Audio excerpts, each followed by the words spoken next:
Bienvenidos a otro episodio de nuestro podcast 12 reglas para la vida de Jordan Peterson.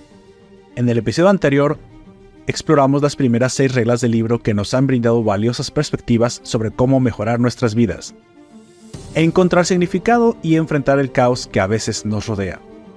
Hoy estamos emocionados de sumergirnos en la segunda mitad del libro, donde Jordan Peterson comparte sus últimas 6 reglas para la vida.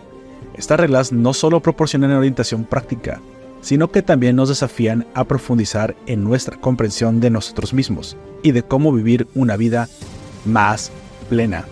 Prepárate para más sabiduría, más consejos, más reflexiones y más demonios. Comenzamos.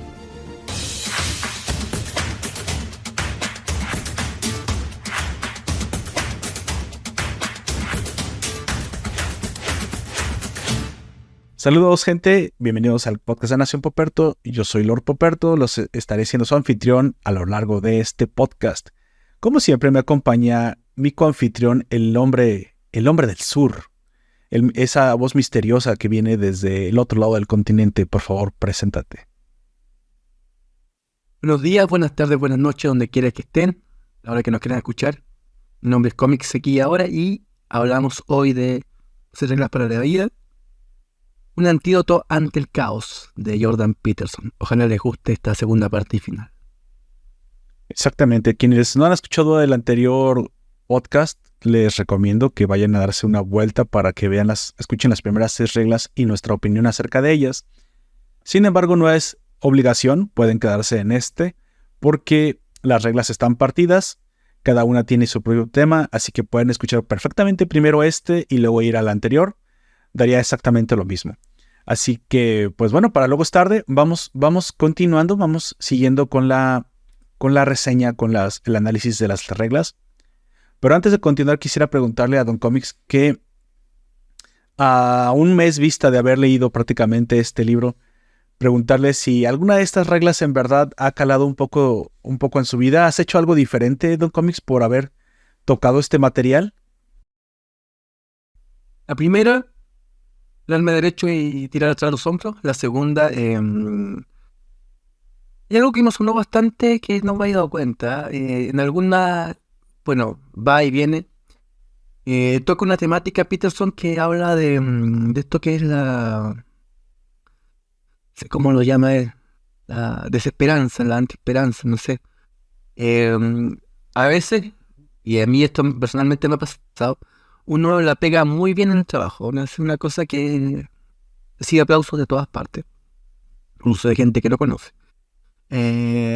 Pero sucede que, y a mí también me ha pasado, uno no sabe qué hizo. Simplemente pasó. Y en mi manera de reaccionar, lo he visto es básicamente defiéndete con esto que tenís porque no sabís si vuelve a pasar. Y en eso también Carla Peterson, que es parte de algún mecanismo psicológico de desesperación, cuando pasan esas cosas y uno no sabe cómo obtuvo ese tan buen resultado, irse a una última línea de defensa aguantando eso. Y de eso me di cuenta que a mí personalmente sí me ha pasado varias veces. Aquí sí, me imagino que ya también se llama eso, esas rachas que uno no entiende por qué pasan, pero pasan. El problema está que no sabe cómo que está volver a repetirla. Y de eso me hizo ruido lo de Peterson. Aparte, como te digo, de esta regla que se resume en dime con quién andas y te diré quién eres, que también me vengo repensando varios días seguidos. Claro, no te juntes, no te reúnas con personas, o mejor dicho, no le entregues demasiado tiempo a la convivencia con personas que no te hacen el bien. Fíjate que yo ya la había, digamos, estado viviendo desde que hace mucho tiempo escuché una conferencia del mismo Jordan que decía, respondiendo a una pregunta de una oyente de la conferencia, que le decía, oye, fíjate que a mí me gusta escribir, he tratado de hacer mis primeros pininos escribiendo tal vez una novela, pero cada vez que le digo a mis amigos de qué va y qué es lo que estoy tratando de hacer, ellos lo denigran, lo denostan, me dicen que no lo haga y que es horrible. Y la respuesta tajante de Jordan Peterson en esa conferencia, que no es algo fácil para decirle a una persona, o sea, ponerse en esta posición no es así algo que todos podamos tener digamos, la autoridad moral para decirle, ¿no? Y él, me acuerdo, me sorprendió mucho porque le dijo literalmente, deja a tus amigos. Pero nada, deja a esos amigos. No son tus amigos, déjalos. Tajantemente le respondió, saliendo de esta conferencia, no le vuelvas a hablar a esa gente. ¿Cómo es posible que estés tan seguro de, bueno, es que eso es la verdad fundamental de que las personas que no te hacen el bien, que denigran tus ideas, lo que tú eres, no necesitas conocerlas más. Si ese es el resultado, no te hacen bien y no deberías de verlas. Entonces, yo creo que es bastante difícil, es bastante, porque luego tienes cierta convivencia con ellas y los consideras amigos, pero ¿en verdad son amigos? En verdad, si estas personas no te hacen bien y solo te mantienen sumido en una clase como de pozo para que puedas, pero que es fácil para ti, obviamente, porque pues son personas que ya sabes qué esperar, te van a criticar, te van a decir no hagas nada, y a lo mejor tú mismo tienes miedo de buscar otro círculo que sea todo lo contrario. Tal vez tengas miedo a que te digan, bueno, ¿y por qué no has hecho eso?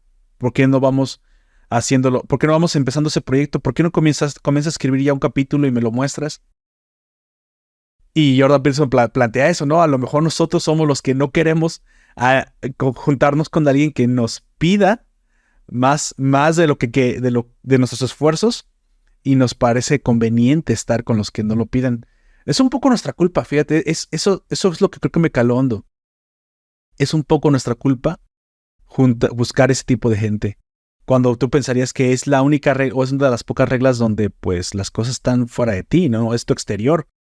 Tú no sabías que la gente te estaba haciendo mal. No, sí sabes. Y lo buscas por conveniencia. Me encanta porque todo siempre recae en... Jordan Peterson te apunta directamente a ti y te dice, tú eres el culpable. Estés consciente o no estés consciente. Ahora, si no estás consciente, yo te ayudo a que estés consciente. Pero ojo, puede que no te guste. ¿Y crees que...? Y aparte de esa regla, ¿cuál más te ha calado a ti, Roberto? Aparte de esa regla, una de... No es que me calara, pero creo que la primera, recuerdo que la interpreté un poco diferente. Párate de derecho y saca el pecho, no... o sea, es literal, obviamente te sientes mejor si tú haces eso. Incluso yo hace mucho tiempo también bueno, sí, sigo haciendo ejercicio, pero antes hacía mucho más ejercicio en el gimnasio. Obviamente la estética del cuerpo, el parado es diferente, te obliga a verte un poco más atlético, se siente uno muy bien con uno mismo. Pero esa regla en especial no solamente habla de eso, sino de superar mucho los traumas del pasado, incluso del mismo bullying. Y creo que es algo que muchos hemos vivido.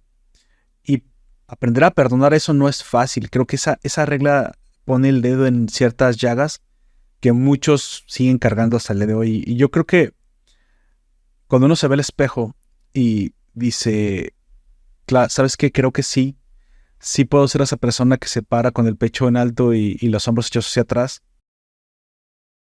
No importa, no solo confrontas creo que cada vez que recuerdas un evento de ese tipo, confrontas a tus bullers, que pueden ser desde la misma familia, ¿eh? Estoy hablando hasta de la misma familia. La misma familia también te puede hacer bullying.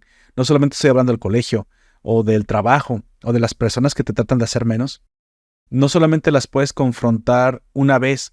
La herida del buller es que te lo confrontas cada vez que recuerdas. Entonces no es una batalla que hayas ganado si solo lo olvidaste. Tienes que recordarlo y vencer en tu mente. Y esta regla es la que hace eso. Te ayuda a derrotar el buller en tu mente y esperar nuevos. Y cuando ya esperas nuevos, me parece que el pensamiento que se me vino a la mente fue qué pequeños son. Pero podría ser esa la regla más impactante para mí, fue la primera, por la forma en la que yo lo interpreté.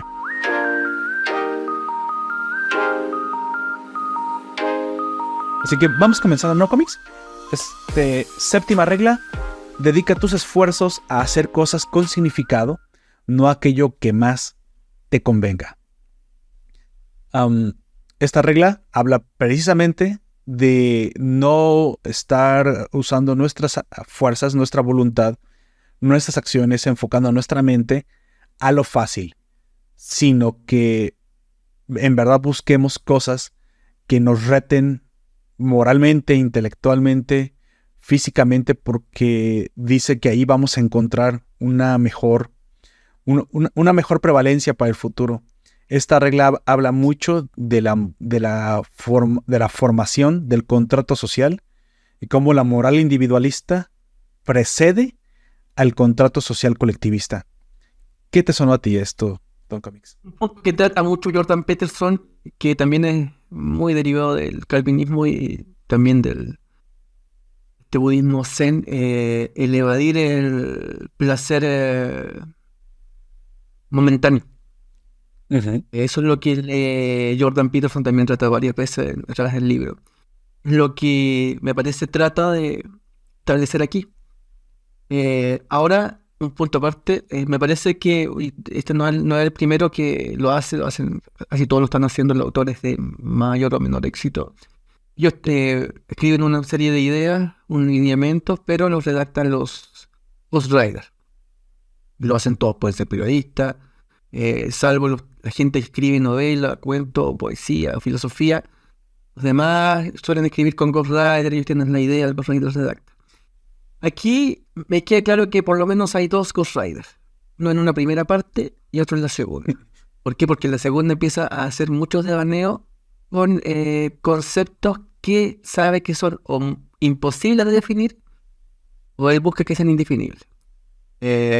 Como tú dices, esta regla se denomina dedica tus esfuerzos a hacer cosas con significado, aquello que más te convenga. Si uno lo toma por esa parte de la filosofía zen o el calvinismo, claro, evade el placer momentáneo, instantáneo y busca placeres mayores y de más larga duración.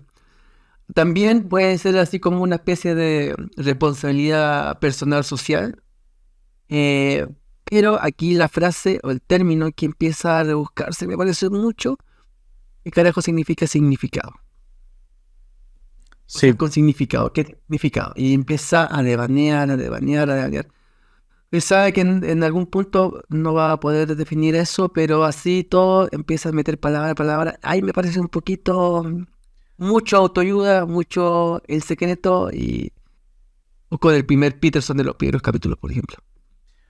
Bueno, como dices, a veces la interpretación es un poco ambigua por la cantidad de ejemplos y de paja que tiene para poder justificar los conceptos. Sin embargo, encontrar un párrafo concreto donde más o menos aterrice la idea no es difícil de hacer y quiero compartirte donde yo creo que está la idea conceptual principal, que es en una parte en la que él habla de cómo se forma el contrato social. Al hablar de no hacer cosas que te convengan y sí cosas con significado, creo que está un poco disfrazando el no haraganés, ponte a trabajar. Pero el por qué eso es significativo, porque para ti significativo podría ser disfrutar la vida ya que hay poco tiempo, que de hecho también eso habla. Creo que encontré un párrafo donde es mucho más claro y donde puedo extraer un poquito más la idea principal. Él habla en algún lado de que cuando comenzamos como especie a controlar nuestros propios impulsos, los inmediatos, y dejamos de interferir con otros, como sería robarles la comida a otros porque nosotros queremos comer, o dejar de tomar la mujer de otro porque queremos reproducirnos. Cuando comenzamos a desarrollar civilización, comenzamos a entender que si nos privábamos en el presente de ciertos placeres, podíamos acumular para el futuro. Esta acumulación podría ser favores sociales. Cuando se cazaba un mamut, cierta parte de la tribu pues no podía comerse todo el mamut, ¿verdad? Tenían que compartirlo con toda la tribu, porque de todos modos la carne no iba a durar. Y eso hacía que los beneficiados de esta acción estaran más proclives en el futuro a compartirte a ti de su prosperidad, de sus ganancias, la próxima vez porque tú habías sido bueno con ellos. Y este contrato social tiene su base en el intercambio material. Habla de que sí tenemos como seres humanos un contrato social moral basado en el materialismo. Tiene que serlo. Tiene que serlo porque nadie vive de buenas intenciones. Solo podemos comenzar a filosofar cuando el estómago está lleno. Y me parece que aquí hay que poner un pin porque se descubre que el ahorro, tal y como significa en su sentido más amplio, genera una clase de generosidad futura que será retribuida por otros. Y es benéfico para ambos porque ambos sentimos una clase de deuda intersocial llamada contrato social cuando comenzamos a interactuar, a intercambiar y a beneficiarnos de la cooperación mutua. Creo que hasta ahí no podemos negar que tiene que tener una base material, lo que hoy creemos que es la cooperación como un alto valor colectivo al cual hay que llegar. De hecho, es lo único que hacemos diferente a los animales, es poder intercambiar. Y para eso hay que ahorrar, y para eso hay que privarnos de los placeres sensoriales inmediatos. Define a Dios como algo personal. ¿No? En esta regla te das cuenta que dice que cómo encontrar lo significativo es seguir el camino de Dios. Por el camino de Dios es asimismo definido por lo significativo. Y si lo significativo es la prosperidad, ¿no crees que podemos usar una frase maliciosa y reduccionista como decir el dinero es Dios? Pero es un calvinismo duro y puro. Pero bueno, hablando por eso dije en la forma más reduccionista y maliciosa. Creo que es más complejo que eso y lo que sí estaríamos de acuerdo es en un punto medio. La prosperidad es deseable y la prosperidad se alcanza, al menos desde el punto de vista de Jordan Peterson y de la explicación de la evolución humana, a través del ahorro y el futuro intercambio del ahorrado. Al menos podemos estar de acuerdo con estas dos premisas. Uno quiere ser todavía más simpático con el autor Peterson, que en capítulos anteriores trata el tema. También se puede ver la educación, búsqueda de conocimiento, también una especie de ahorro, porque efectivamente inmediatamente no genera nada, pero en un futuro más o menos cercano sí puede generar un poco más. Si alguien por ejemplo, tiene cualidades para el dibujo o para la programación, probablemente en vez de dedicar su tiempo a tomar cerveza y ver partidos de fútbol, que también no está mal, pero dedicarse a un curso de dibujo, ilustración o programación, muy probablemente en un futuro le va a traer la suficiente ganancia o el bienestar social que lo va a hacer ver el próximo partido de fútbol con cerveza todavía más feliz. ¿Qué le dirías al nihilista que te va a contestar muy probablemente? Es que en estos tiempos ya no se puede ahorrar. La inmanencia y la muerte que siempre es inmediata y desconocida. Eso creo que es algo que vamos a tratar en la regla 10. Volveré con la misma pregunta. ¿Qué le dirías a alguien que te dice, hoy ya no se puede ahorrar? Creo que se responde con la regla 10. ¿Sí? Pero ya llegaremos a eso. Voy a conectar ambas reglas. Ok. Bueno, dicho eso, siguiente regla, di la verdad o por lo menos no mientas. Regla 8, ¿verdad? Yo creo que esta es la regla al menos más importante en la moral cristiana.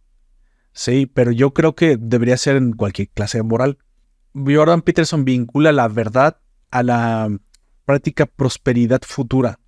Es decir, condena la mentira como un pozo en el cual tú te vas hundiendo de forma no solamente metafísica, sino literal. Dice en algún momento que si no actuamos, si no decimos al menos lo que sabemos de la manera más honesta posible, lo que vamos a crear a partir de ahí va a ser una maraña de mentiras que nosotros mismos nos vamos a terminar creyendo. Y eso tergiversará y manipulará y distorsionará la forma en la que vemos nosotros mismos el mundo. Es decir, a quien más le hacemos daño con la mentira es a nosotros mismos, ya que nos convencemos del concepto del cual estamos mintiendo. Si eso es así, seremos incapaces de resolver el problema de nuestra miseria, de nuestra tragedia. tiene sentido, porque si tú te crees una mentira dicha 1000 veces, cuando en verdad te la crees, ya eres uno más de los engañados. Te voy a poner un ejemplo burdo, pero durante mucho tiempo la gente creía que te asustabas y tomabas agua y te daba diabetes. No sé si esas leyendas urbanas existían allá en Chile, Don Comics, pero acá, si alguien te da un susto, se te asustas muy fuertemente y luego tomas agua, te da diabetes. Por eso tenías que comer un bolillo. No sé si alguna vez en el Chavo del 8 viste eso. Si comes pan blanco o bolillo o lo que sea después de haberte asustado, bueno, reduces reduces la probabilidad de que te dé diabetes. Y a mí me daba tanta gracia eso. Pero estamos poniéndole actitudes metafísicas a una enfermedad. Lo cual no es cierto, es falso, ¿eh? No se trata de eso. Lo que pasa es que cuando la gente se asustaba y ya estaba diabética, solía tener la presión alta y un susto sí puede crear un evento de hiperglucemia en el cual te sientas mal, pero ya previamente estabas mal. Shock. Exactamente, es como la gente que se sube a un avión con la presión alta, que obviamente te va a ejercer más presión el avión a la hora que se levante sobre el suelo, pero no es porque el avión te haya causado la enfermedad, tú ya la tenías y nunca quisiste checarte. Así que cuando descubres las cosas, cuando descubres que en verdad tienes diabetes, es por un evento que desbordó el vaso, no porque esa haya sido la causa. Fue simplemente una gotita más que terminó derramándolo. Entonces, es como te engañas diciendo mentiras. Es más, esto pasa también con la gente que come mal. No, como bien, lo que pasa es que simplemente yo soy de las personas que engordan mucho. Voy a poner la salud porque la salud es en las cosas en las que más nos engañamos. No, yo suelo comer bien, lo que pasa es que esta vez no me estoy cuidando porque ya la siguiente semana empezaré a hacer gimnasio y miles... Porque tengo problemas de tiroides. Porque sí. No, es que mi familia es así. Antes de la tiroides. Ay, Dios mío. Y no tiene nada que ver los nachos con cervezas que te estás tomando. Pero no son pocas cervezas. Con las 3, 4, 5 caguamas familiares que te estás tomando a la hora de que ves el partido, ¿verdad? Ya sea el de las Chivas o el del Boca, me importa un comino. Lo que estás haciendo, claro que tus acciones, pero cuando te mientes, esas acciones las ocultas, te lo crees y eventualmente distorsiona tu propia concepción de la realidad. ¿Qué te parece esto? Lo que trata Jordan Peterson aquí me parece que, bueno, lo viste desde este punto de vista, que es cierto que la gente termina siendo tal nivel de telaraña de mentiras que se lo termina creyendo a sí mismo y que los termina hundiendo todavía aún más en sus mentiras y haciendo su vida cada vez más oscura, porque a su vez tienen que generar nuevas mentiras para dar un paso adelante. Sí. También yo lo vi desde el punto de vista profesional, una carrera profesional, sobre todo en las humanidades, se concretiza diciendo la verdad o tratando, como dice Peterson, de graficar lo más posible la verdad personal que uno tenga, lo que sabe o no un hecho y cómo uno lo ve. Porque también es muy cierto que hay gente en la profesión que uno tenga que se hace carreras mintiendo y al poco tiempo pierden totalmente la credibilidad en cualquiera de los sentidos. Lo que ayuda poco en el crecimiento personal y en sus propias carreras, porque todos tenemos o conocemos a alguien famoso patrañas o patatrañas, que nadie le cree mucho y que es un poquito un palito con caca que todo el mundo quiere correr. Sí, hablando de lo profesional, también él toca un punto que yo lo asocié inmediatamente con los políticos. También te habla de que estos engaños al principio pueden funcionar y sirve. De hecho, la mayoría de la gente puede ser engañada si tú te la pasas mintiendo, porque pues no van a checar tus experiencias personales, ¿no? Como dices, los profesionistas pueden forjarse mentiras, pero si te forjas mentiras, a lo mejor, y si eres un cirujano, cuando en verdad te toque una cirugía difícil de la que tú hablaste, que sabías y podías solucionar, vas a terminar matando al paciente en la mesa. Pero también creo que es el claro ejemplo de los políticos. Y creo que se lleva al extremo porque él narra Jordan Peterson dice que las constantes mentiras tienen un efecto muy peligroso, que es generar una clase de orgullo basado en mentiras, lo cual conduce a la arrogancia. Y terminas creyendo que puedes moldear la realidad a base de mentiras. Y si ustedes quieren conocer a alguien que cree que está moldeando la realidad a base de mentiras, simplemente vean las mañaneras de mi viejito santo, que piensa que el México que él narra en sus mañaneras es el que él dice, no el que todos estamos viviendo, y te atreves a decirlo a nivel nacional. No lo sé, es gente que se ha creado a un grado impresionante una realidad extrema frente a sus ojos y no les deja ver la verdadera realidad. Yo creo que por eso tienen incluso los fanáticos, ya hablando del fanatismo como la enfermedad general, hasta una reacción violenta, ¿no crees, en cómics? Porque no pueden tolerar haber descubierto la realidad. Incluso fanáticos de cualquier tema, ¿eh? No tienen que ser simplemente fanáticos políticos, pueden ser fanáticos de cualquier cosa. Creo que eso es lo que les pasa. Y bueno, Jordan Peterson concluye que el engaño simplemente genera más miseria. Claro, es algo obvio, ¿no?, de entender, pero la respuesta es la verdad, aunque sea pequeña, porque dice que al menos es liberadora. Cuando tú no sabes algo, cuando te preguntan algo y no lo sabes, es mejor decir que no lo sabes. Si esto causa una clase de burla, realmente no es problema tuyo, es problema de las personas, que no deberíamos de burlarnos de la ignorancia. Si alguien te responde no sé, pues te está tratando de decir la verdad. No es algo malo no saber. Como decía ¿fue Marco Aurelio o quién fue? No. Me declaro culpable de la ignorancia de lo que no sé. Creo que fue Cicerón, no sé, un emperador romano dijo eso. El problema es que para evitar esa vergüenza tú mientes y entonces la vergüenza se volverá mayor. Y eso es lo que hay que tratar de evitar. Simplemente porque si no nuestra vida se volverá un nihilismo impresionante en el cual nos vamos a creer que nada tiene significado. ¿Por qué? Porque nosotros no creemos en otros, porque no podemos creer en nosotros mismos. Yo lo he encontrado, esto me ha pasado, he encontrado gente falsa que no cree en ti porque simplemente ellos son mentirosos. ¿Has escuchado esto de el león piensa que todos son de su condición? Pues aplica en muchos sentidos y en variedad de temas. Y yo he encontrado gente nihilista, exactamente la proyección básicamente, ¿no? Gente nihilista que no le da significado a nada porque ellos no han podido. Y ahí es cuando yo, la mera verdad, no he sido, digamos, lo más políticamente correcto para hablar, menos en Twitter, donde obviamente la corrección política es una sugerencia y no... es mejor dicho, no es la amabilidad y la formalidad, no es exactamente la forma en la que se conversa ahí. Yo les digo, bueno, el que tú no puedas hacer algo no quiere decir que no se puede hacer, simplemente tú no puedes. No estás a la altura. Si te mentiste creyendo que nadie puede. ¿Y qué ejemplo particular? A mí me gusta el ejemplo clásico, que yo también lo he visto pasar. Esto no, obviamente trato de hacer lo que Jordan Peterson dice, no mentir. Veo que mucha gente donde yo vivo sacan una mesita, sobre todo señoras, sacan una mesita, ponen a vender fruta, churros, golosinas, para que me entiendan en un español más neutro. Y bueno, es un negocio informal. No sé si eso existe allá en Chile, Don Comics, la clásica señora que se pone a vender en la calle refrigerios.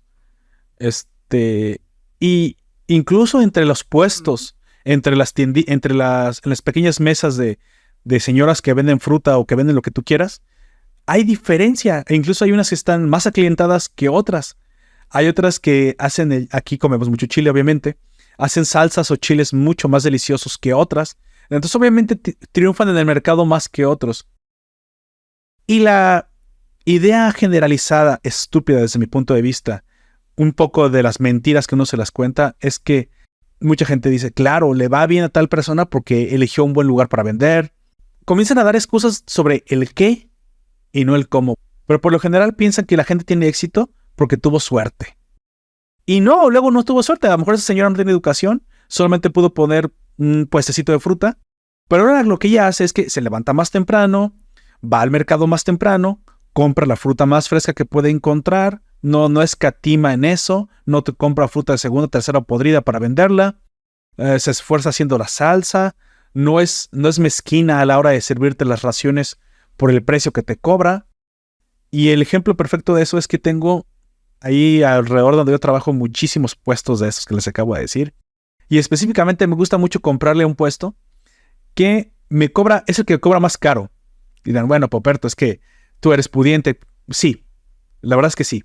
Entonces, le compro a esa señora, todos los demás cobran 15 pesos, ella cobra 25 pesos, o sea, todos cobran 70 centavos de dólar, ella cobra a veces hasta $1.50 por una ración similar, pero su salsa es mucho más rica, y también su fruta es mucho más fresca, no sé, casi siempre es del día. Entonces ella se ha esforzado porque eso sea así, y digo, es un negocio chiquito, es un negocio informal, que muy probablemente solamente la da para la comida del día y más y no mucho más, pero incluso en eso hay diferencia. ¿Por qué voy a justificar? Es que esa señora tiene suerte. Es que es el lugar donde ella se pone. Es que ella llegó primero y por eso...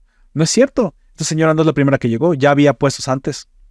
Entonces, creo que también es un parte de lo que nos pasa a los mexicanos, ¿no?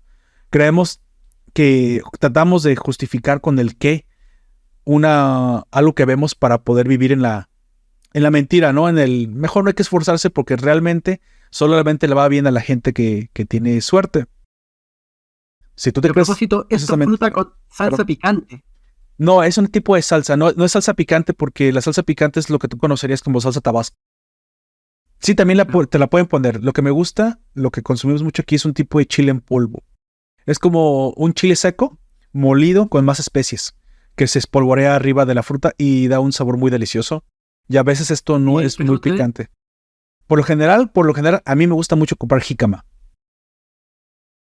No sé si la jícama la conozcas. No. Pero sí conoces el pepino, ¿no? Sí, también consumo mucho pepino. Es una fruta fresca de temporada que me gusta y que es muy rica con sal y limón y esta salsa de negra espolvoreada. Algún día cuando vengas a México, te invitaré de todas las frutas que se comen aquí. Para concluir este punto que me parece uno de los más importantes, sobre todo a nivel cultural, creo que me quedo con la conclusión del mismo capítulo, ¿no? Si tu vida no es lo que puede ser, si tú crees que no es como debería ser, a lo mejor deberías probar a decir la verdad. No te aferres de forma desesperada a una ideología, a una mentira que te lleva al nihilismo, al creer que nada significa nada, porque simplemente eso te va a hacer que te hundas todavía más en la oscuridad. Tal vez haz algo nuevo, di la verdad, aunque te avergüence, aunque creas que eso te va a sentir rechazado, a hacer sentir débil, y tal vez hasta te confundas, pero eso solamente va a ser el principio, porque esta regla de vida nos garantiza que a punta de verdad el paraíso se vuelve realidad, sea lo que sea que eso significa para ti en tu contexto propio. Sí, me gustó ese pensamiento y se los quiero dejar. ¿Te parece que avancemos a la siguiente regla? Da por hecho... La persona a la que escuchas puede saber algo que tú no sabes. Exactamente, la brillante regla 9. Y esta regla creo que es mucho más clara, creo que es mucho más concisa. No hay mucho que englobe, no hay ningún secretismo que lo englobe, ¿no? Yo he tenido muchos ejemplos en los que de gente que simplemente les di la oportunidad de escucharlos, aprendí algo que a mí me servía a pesar de que a lo mejor yo me podía creer que estaba en una posición moral superior.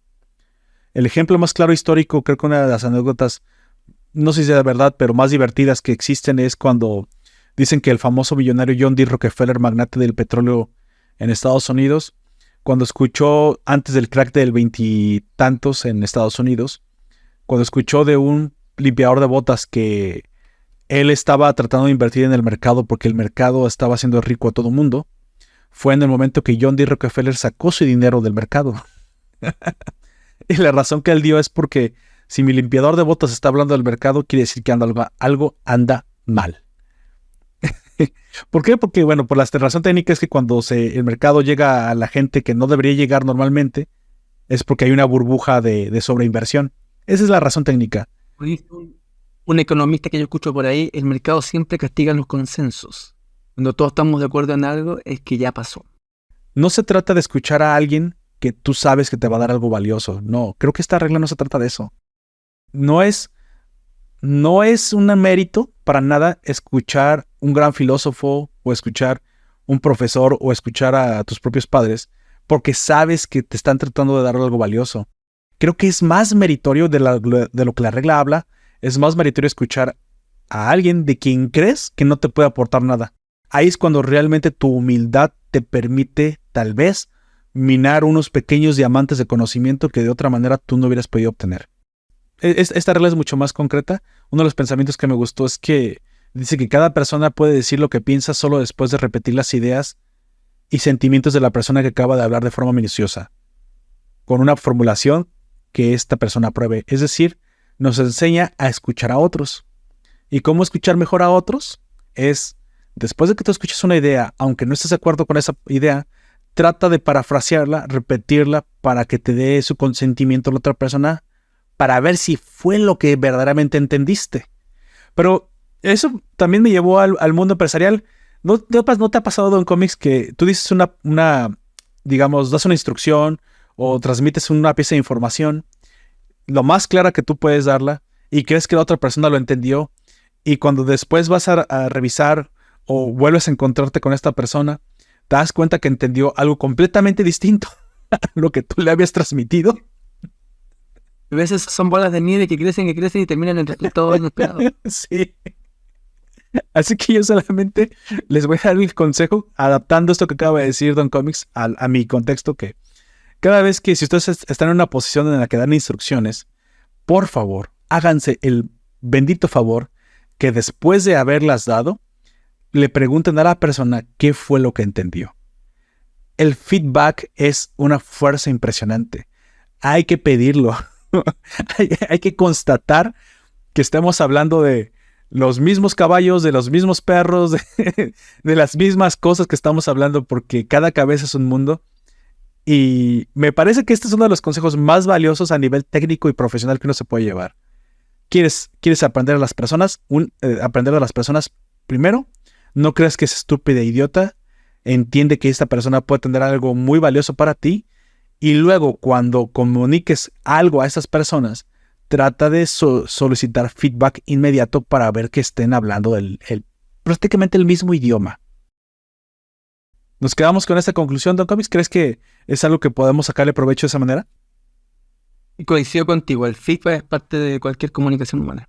Cualquier creación de organismos más allá de una sola persona. Y eso entronca también con la siguiente regla, que es, exacto, a la hora de hablar, exprésate con precisión. Exacto, llegamos a mi regla favorita. Esto es parte de una visión muy anglosajona de algo que choca con un latinoamericanismo. Se define como el cantinflear. Oh, sí.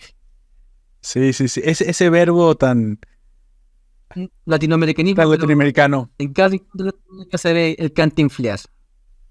¿Por qué crees que es importante? A ver, quiero escuchar tu punto de vista. ¿Por qué crees que es importante el no cantinflear?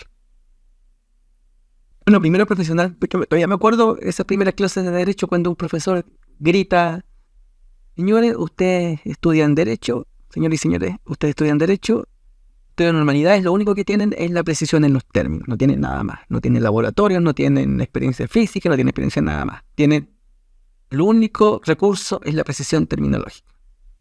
Y es verdad, parte de la... bueno, aquí se toma desde dos puntos de vista. Primero, referirse con precisión para hacer un lenguaje más entendible por el resto y que uno pueda avanzar o retroceder con las demás personas. Lo segundo es que ese mismo lenguaje se retroalimenta y uno sabe sus objetivos si los puede expresar suficientemente claro. Lo profesional también, claro, por lo menos lo que yo hago, si uno establece, quizá inconscientemente, pero establece jerarquía entre un abogado u otro abogado, cuál es mejor o peor por si sabe o no el uso terminológico y cuántos minutos, segundos se demora en decir el término correcto en el momento adecuado. Exacto. Creo que no hay otro lugar o hay pocos lugares aparte del derecho o de los litigios, ¿no? Incluso hemos visto los juicios orales, donde usar los términos correctos pueden ser incluso la diferencia entre la vida y la muerte. Definitivamente. Separar el grano de la paja, como le llama Jordan Peterson, la precisión debe ser específica. Porque cuando sucede algo horrible, es la precisión la que nos permite identificar esta cosa horrible y concreta que realmente le ha ocurrido a la persona, pero que si no la puede articular de forma correcta y precisa, no la puede ni siquiera percibir o identificar. Yo otra vez lo concretizo mucho con la parte de la diabetes. ¿No fuiste específico y concreto a la hora de que le dictaste a tu médico tus síntomas?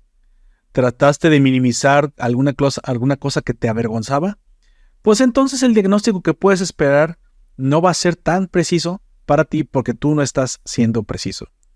Y me remitió mucho a los capítulos de Doctor House, ¿recuerdas? Yo sé que era ficción, pero la verdad es que el guión de esa serie era oro puro.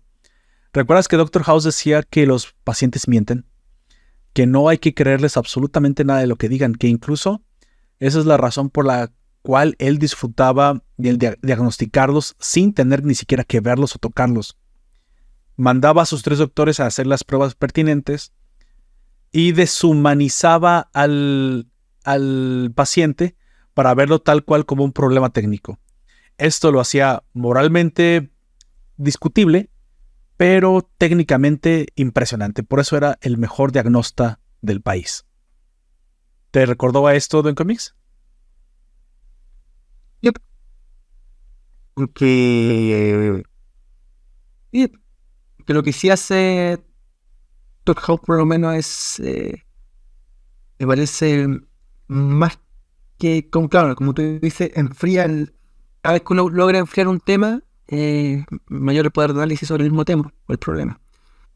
Y buscar la solución a ese problema es mucho mejor cada vez que está frío y se puede analizar. En eso sí tienes razón con Doctor House, que materializa o hace práctica lo que teoriza aquí Peterson. Articular precisamente el mundo creo que es la primera habilidad para salir del caos. Recuerden que les planteé en la regla 8 que muchas personas dicen, si no puedo ahorrar, ¿cómo le hago en este mundo? Creo que la respuesta es esta. No es que puedas ahorrar inmediatamente si tienes una vida bastante difícil, que no te alcanza, que estás llevando pues mucho caos a tus espaldas. Quien lo ejemplifica de una manera muy burda es un influencer que le dicen Hank, no sé si lo has visto, que se burla mucho de las actitudes whitexicans.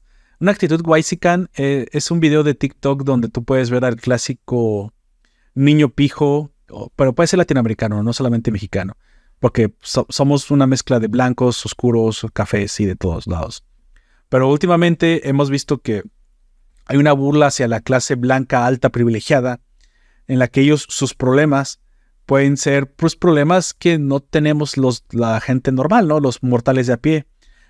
Muchas chicas que se suben a sí mismas narrando lo difícil que es para ellas tal vez elegir un sabor en el Starbucks y que no es una decisión fácil de hacer cuando tienes tantos sabores que hacer, ¿no? Y eso nos parece ridículo al resto porque nosotros pues creemos que gastar 50 pesos, 2.5, 3 dólares en un café pues es despilfarrar el dinero, ¿no? Son personas que tienen preocupaciones banales. Así las interpretamos y por eso nos gusta burlarnos. Este influencer se dedica a burlarse de este tipo de videos, pero lo contrasta precisamente con la vida de una persona de clase media baja, por lo general de color de piel más café, en el que pues no tiene no le alcanza ni para comer, menos para tener un problema de ricos como qué sabor elegir de Starbucks en el café, ¿no? Pero estas comparaciones, aparte de graciosas, también me parecen un poco imprecisas. Si tú estás en la posición digamos, de la clase baja, de la clase media baja, o de la caricatura que hace este Hank en sus videos, creo que primero deberías articular con precisión tu propia realidad. No es vergonzoso ser pobre. No tienes que avergonzarte. A lo mejor tienes que avergonzarte de tener vicios. Tal vez sí. Pero si tú quieres mejorar tu posición, ya sea económica, o si digamos que no eres pobre, que estás en una posición normal, en un trabajo, pero quieres aumentar tu puesto, eso también se colocaba junto a otra regla de la primera parte del libro, pues articula con precisión qué es lo que está pasando, cuál es la diferencia, a dónde quieres llegar, cuáles son tus fortalezas. A ver, ¿eres bueno en Excel? En verdad, articula con precisión. ¿Soy bueno en Excel? ¿Qué es lo que puedo hacer? ¿Qué funciones conozco? ¿A qué tanta velocidad me muevo? ¿Qué tan bueno soy hablando con los clientes? ¿Qué tan buen vendedor soy realmente? ¿Sí? Si no soy simplemente un charlatán, los clientes que me compran me vuelven a comprar. Digo, con precisión, habla de lo que está pasando, porque si algo estás haciendo mal y lo disfrazas, pues no lo vas a poder identificar, y si no lo puedes identificar, pues vas a quedarte actuando sobre métodos que simplemente no te van a llevar al fin, e incluso terminas hasta quebrando, ¿no? O sea, si tienes un micronegocio y no identificas perfectamente dónde están tus problemas, te voy a poner un ejemplo claro que a mí me pasó hace mucho tiempo trabajando en una empresa. Cuando comencé, hace mucho tiempo cuando salí de la escuela, todo el mundo se quejaba de que el problema de la empresa eran las pocas ventas porque había competencia desleal. Y ese era el problema: competencia desleal, competencia desleal, competencia desleal. Y yo me pongo a pensar, hoy en día, en la retrospectiva hacia atrás, no era competencia desleal. Tal vez sí, tal vez la competencia estaba teniendo precios muy baratos, pero nosotros estamos compitiendo con precios, o estábamos tratando de competir con servicio, o estábamos tratando de competir en un nicho diferente. Nunca hubo planteamiento de las preguntas necesarias para identificar el por qué el negocio ahora ya no era el mismo que antes. Las cosas cambian. Y yo lo voy a relacionar precisamente con los negocios porque es lo que más me gusta a mí. Hay muchos negocios que comienzan bien, pero les cambia el mercado y terminan desapareciendo porque no supieron adaptarse. Y no supieron adaptarse porque fueron reticentes a declarar con especificidad cuál era el cambio del negocio. Si tu negocio cambió, si tu mercado cambió, pues no te engañes, no le identifique con claridad lo que está pasando. A lo mejor tú eres el que ya no está a la altura. Y creo que eso es lo que habla en esta regla. Por eso hay que ser muy específico, porque si no eres específico, la terrible realidad se va a imponer. Ya sea en la medicina, ya sea en los litigios, ya sea en el mundo empresarial, o simplemente engañándote a ti mismo y viviendo una vida miserable y pensando que realmente el que triunfa tiene suerte, ¿no? No estás especificando de entrada cuál es tu problema. A lo mejor tu problema sí es algo que se puede manejar. Y Dr. House lo ejemplifica muy bien en su serie. No creo en los pacientes, cuando hablan mienten, no me dicen la verdad, les avergüenza la verdad, así que hago pruebas contra la realidad, les hago estudios, descubro lo que en verdad tienen, y a veces ellos mismos sufren un shock porque no podían articular con precisión lo que les estaba pasando. O muchas veces cuando los descubre la realidad, se mueren de vergüenza e incluso enfrente de él siguen negando las cosas, ¿no? Pero Dr. House no lo hace de la mejor manera. Les dice, sí, pues pequeño mentiroso, y los humilla, ¿no? los contrasta contra la realidad y termina humillándolos porque, no, tú estás haciendo esto mal. Tú sí consumías drogas, ¿no? Tú sí, creo que una chica vomitaba y no le quería decir a los papás. Entonces, creo que hay un capítulo en el que saca a los papás del cuarto y le dice a la chica, dime si tienes este hábito, porque si lo tienes y te dio un tratamiento que no es, te puede matar. Y la chica le siguió mintiendo. Entonces, cuando le mintió, Dr. House siguió sin creerle, hizo otra prueba y le administró el tratamiento contrario. Entonces, cuando la chica le dijo, ¿por qué mira, tú me dijiste una mentira y si te hubiera aplicado el tratamiento te hubiera matado? Pero incluso en ese momento, ni en ese momento te creí. Así que como no te creí, te salvé. Porque todavía incluso frente a mí me seguías mintiendo. La gente miente cuando se avergüenza de algo. Así que pues, no sé, es algo que cada uno de ustedes que nos escucha, si es que esto les llega a pasar, pues hay que evaluar, ¿no? Si la respuesta, si lo contrario a no ser humilde con la verdad y es tratar de identificar hasta las últimas consecuencias, no nos va a traer peores consecuencias. Hay veces que yo sé que no se puede. ¿Crees que aquí, Don Comics, te voy a hacer una pregunta técnica? ¿Crees aquí donde es la educación donde precisamente interviene? Donde hay gente que sí quiere identificar con precisión su realidad, pero le falta conocimiento. ¿Crees que esta es yo quiero pensar que esa es la mayoría de la gente? No que la mayoría se ciega de forma voluntaria. Creo que la mayoría de la gente sí que le faltan mentorías, guías, conocimientos y especificidades para poder reconocer mejor su realidad.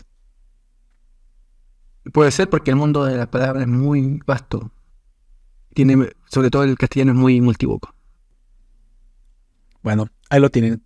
Poco pero concreto. Siguiente regla, por favor, Don Comics. A la hora de... No, deja en paz a los chavales que montan en El monopatín. Esta regla es bien clara. Creo que directamente está dirigida a la nueva tendencia del masculinismo tóxico. Y creo que aquí sí no voy a ahondar demasiado porque eso será algo que me parece que está ilógico discutir. Pero literalmente habla de que los chicos deben ser chicos. Está hablando de los varones. Deben ser socializados como varones. Las chicas como chicas. Y que cada quien tiene intereses diferentes. Por lo general los varones suelen ser retados. Quieren pasar por peligros mayores. Por eso habla del monopatín. Me imagino que es la patineta. Recuerden que este tipo de actividades son físicas más riesgosas, suelen ser asociadas a los niños, ¿no? La consecuencia de criar niños como niñas es el eterno Peter Pan que nunca madura. Y eso es lo que dice la regla. ¿Qué opinión te merece esto en cómics? Totalmente de acuerdo con la regla. Pero también me parece que si viene aplicable a los niños, a los hijos, sobrinos, lo que sea, también tiene que ver con el espíritu dentro de cada persona. Ese espíritu nunca tiene que dejar de ser este chaval que debe andar en monopatín. Creo que estoy de Que acuerdo. aprender a andar. Sí, no, creo que está llamado a la Uno sociedad. se autodomestica tanto. También tiene que ver todo con lo anterior tratado en este libro. Y termina perdiendo vida por el querer de buscar el lugar.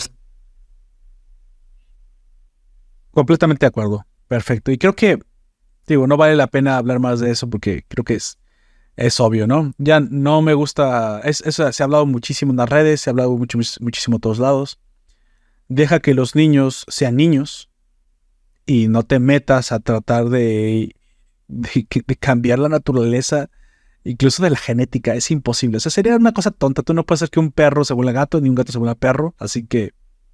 Y aparte, creo que va de la mano con la regla de que habíamos hablado de cómo crear a los hijos. Así que no dejes que los hijos hagan algo que detestes, como decía aquella regla, pero trata de encauzar a los niños a vivir pues su infancia y su masculinidad en caso de los niños y la feminidad en caso de las niñas de forma correcta y no vas a tener problemas. Creo que ahí lo voy a dejar. La última y bastante curiosa y graciosa en su título, pero más profunda de lo que parece. Por favor, Te encuentras un gato por la calle, acarícialo. Ok. A ver, directamente para ti, ¿qué te suena esto? ¿Qué moraleja puedes sacar de una regla así? Y yo ya leí el libro, entonces sé a lo que va. Básicamente lo que veo que trata de, o lo que leo que trata de decir Jordan Peterson es disfruta cada momento de felicidad que encuentres en el camino de tu vida porque nunca sabes cuándo va a ser el último. Y eso es, esos pequeños momentos, está hecho, de esos pequeños momentos construyen la felicidad. Es más que eso, no es un estado permanente de zen. Me parece que por ahí va lo que trata de decir Jordan Peterson. Es uno de los más filosóficos de las reglas, creo que es la más ambigua de todas las 12 y la interpretación sí queda como un poco abierta a entender para qué utilidad tiene esto. Pero yo lo interpreto parecido a lo que tú dices, pero incluso creo que lo llevo un poquito más arriba. Es decir, o sea, en un mundo de ludopatía, disfrutar la vida no es algo que le tengas que decir a la gente. Pero es que el ludópata en verdad no disfruta la vida. De lo que te habla Jordan Peterson es que dentro de la disciplina que tú tienes que ejercer para tener una vida en correcto orden y tratar de combatir lo más posible el caos, hay cosas pequeñas que pueden ser más significativas de lo que tú crees. A lo mejor pueden ser oportunidades de disfrutar, pero que no, por no poner atención, te las estás pasando. Y hay veces que los problemas nos pueden abrumar. Yo le pongo esto como el tipo de cosas que causan, por ejemplo, adicciones. La gente quiere escapar de los problemas que tiene en su vida, el alcoholismo, la drogadicción. No cabe duda que están viviendo una vida difícil, pero si no permites un poquito de brillo, un poquito de luz, pones atención a las pequeñas cosas que te pueden distraer de manera correcta y no evadir, o sea, el disfrute ayuda a combatir el sufrimiento, pero el disfrute no puede ser ludopático, porque te hundes en lugar de ayudarte, te destruye. Creo que ahí está verdaderamente la diferencia. Si tú estás viviendo mucha presión en tu trabajo y te sales a correr todas las tardes media hora al parque para poder desenmarañar tu cabeza, creo que es lo correcto. Creo que eso es lo correcto. Es el equivalente a, bueno, y si ves un perro por la calle y acaricialo, pasa un momento de felicidad óptima. No ludopática, porque eso no es solucionar, eso es evadir. Más o menos voy por donde... ¿Crees que más o menos a eso se refería Jordan Peterson? ¿Don Comics? Coincidimos en eso. Bueno. Sí, entonces, este último capítulo me gustó mucho. Creo que es como te da un descanso y te deja abierta la interpretación para ti lo que tú quieras. Pero verdaderamente, añadiría que verdaderamente tiene razón. Sí es cierto que cuando tiendes al orden, disfrutas más cosas pequeñas. Es lo que yo les quiero decir. Esta regla no va a tener ningún sentido si primero no más o menos ponemos la vida en orden de acuerdo a las otras reglas. Una vez que las otras reglas más o menos las hemos entendido y estemos tratando de esforzarnos por ordenar nuestra vida, porque todas las reglas se tratan de eso, es un antídoto contra el caos. Recordemos que todas están enfocadas a un mismo y último fin. Combate la entropía del mundo, el caos de tu cabeza, el sufrimiento que es el estar vivo, con ciertas reglas que te van a dar una guía moral. Pero ya cuando tratas de hacer todo esto, obviamente podrás sentirte algo abrumado por la correctitud de la vida. Y es cuando en verdad entonces puedes apreciar cositas como un gato. Y él dice, creo que cuando uno ya está los sentimientos están correctos, tu cabeza ya está en el mood, en el ambiente correcto, en lugar de asustar al gato, lo acaricia. Por eso se llama así la regla. Detente, acaricia al gato, porque la opción a no acariciarlo es asustarlo de forma maliciosa, ¿no? Lo correcto es disfrutar de la compañía del gato, y a lo mejor tu primer impulso y más fácil es jugarle una broma donde el gato sufra. Cuando tú eliges lo segundo y no lo primero, quiere decir que tu vida ya se está tornando a un poco más ordenada. Ya no sientes tanta malicia y no tienes la necesidad de venganza o resentimiento. Un antídoto contra el caos, si yo lo latinoamericanizaría, sería un antídoto contra el resentimiento.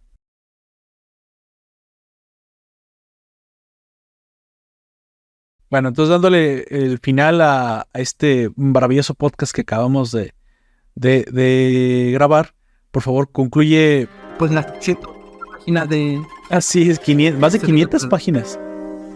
Que la verdad se me fueron rápido, quiero decir la verdad, no fue tan tedioso.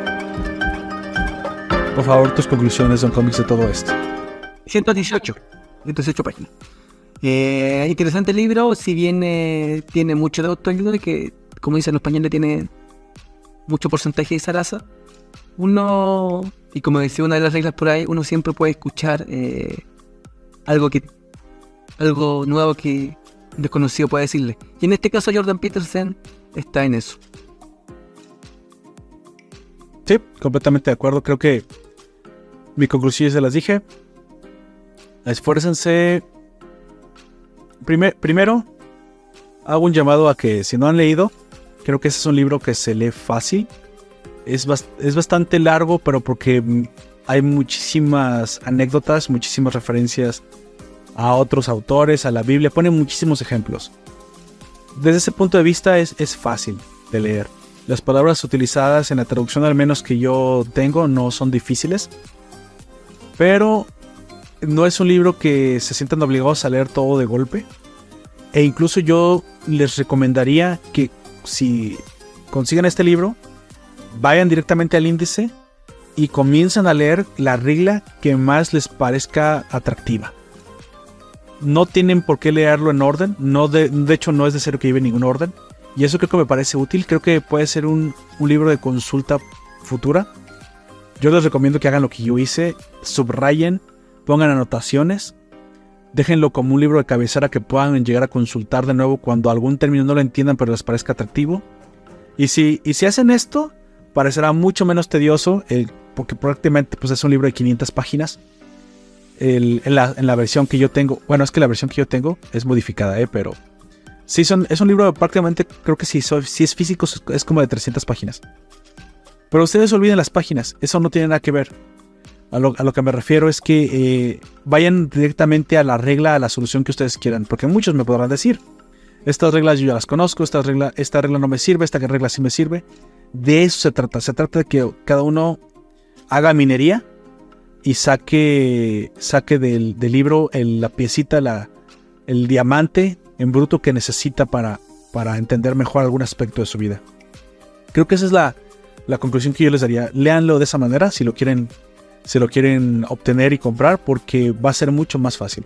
Si son ávidos lectores que no les importa sentarse horas y horas a tirarle la lectura, creo que lo van a disfrutar igualmente o hasta más. Así que pues bueno, eso es todo lo que tengo que decir. ¿Algo más, Don Comics? Además, ha sido un gusto compartir contigo esta primera tertulia de lecturas y algo más. A todos, escuchen donde sea que estén, día, hora, fecha o lugar. Un gusto haber compartido contigo, Ruperto, quien esté más allá de del micrófono, escuchando esta micro reseña, no sé, de 12 reglas para la vida, un antídoto al caos. Y en verdad que lo es. Yo creo finalmente que en verdad lo es. Bueno, yo también me despido de ustedes. Gracias por habernos escuchado hasta este momento. Suscríbanse, déjenos sus comentarios, su like, recomiéndanos, discútanos si no están de acuerdo. ¿Por qué no? Se vale, ¿no? Y bueno, ya saben, estamos